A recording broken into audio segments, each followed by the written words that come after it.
Does using schema enhancements help on page much? I'm going to go ahead and say yes, and I'm going to go ahead and say that this is also something that me and Nick are like behind the times on. We'll go ahead and just be completely upfront about that. We're not schema experts. That being said, we rank things quite well without schema. So it makes me wonder how important it really is. I would say for something like e-com, it's probably like, I feel like for like e-com, it'd be like way more important. See, I was going to say, like, what comes to mind is I saw Jason Hennessy the other day had posted, like, for his name SERPs, Mhm. they had done some schema markup on the homepage of his website and gotten, like, just this entire flash of information about him, different images to show up in the SERPs, right? Like a very nice, I Yeah, can't remember what it's called, but it's like some kind of panel. it's almost like a model portfolio or something, right? And so when you're considering like what you could do with like a branded or like your own name as being the brand for a SERP, etc. You can kind of manipulate what someone might find when they get there, which can be of huge value to you, especially if you're a bigger name, right?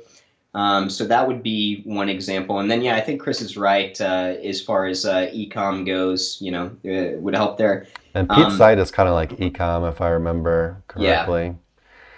Now, what I will say is that I spent a long time ago when Schema jumped in, like SEO goes in these waves where like, right now it's AI content. At one point in time, it was Schema was the new, you gotta jump on it situation. I remember diving in pretty heavy. I didn't like how technical it was. I didn't get very proficient at it.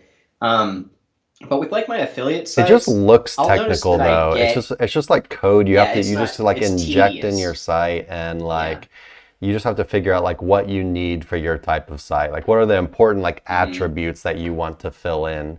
So don't let it be like too daunting for you. Don't let us like scare Yeah. you too much. It's a best practice. You should do it. You don't do what we're doing on this one, especially for your site, Pete, because I know you're doing the e-com stuff.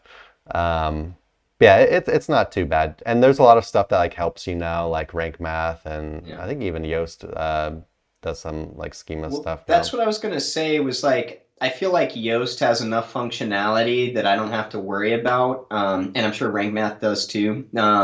But I'll get a lot of the schema markup benefits in SERPs with a lot of my affiliate sites. So Yeah, at the for end of the me, it day, came down to that. Like, am I getting traffic? Am I converting traffic? And do I want to focus on that or do I want to focus on something else? SEO can get blown out.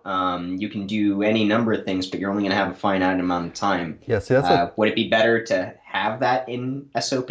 Most likely, so yeah. like schema is just to help make it easier for Google, which is always a good Yeah. thing, but it's not like for a lot of stuff like Nick was saying, you can get like the schema benefits without even doing the schema if you just like make your website easy for Google to understand, and they find that information anyways. But best practice, do the schema, learn to do it. It's not that bad.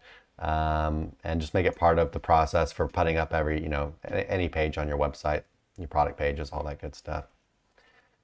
All right. Hey everyone, thanks for watching. Be sure to check the links below for more info on this topic, as well as other cool stuff like SEO case studies, our Facebook community, and our link building services. And like always, please like, comment, and subscribe if you enjoyed the video. Thanks, and happy ranking.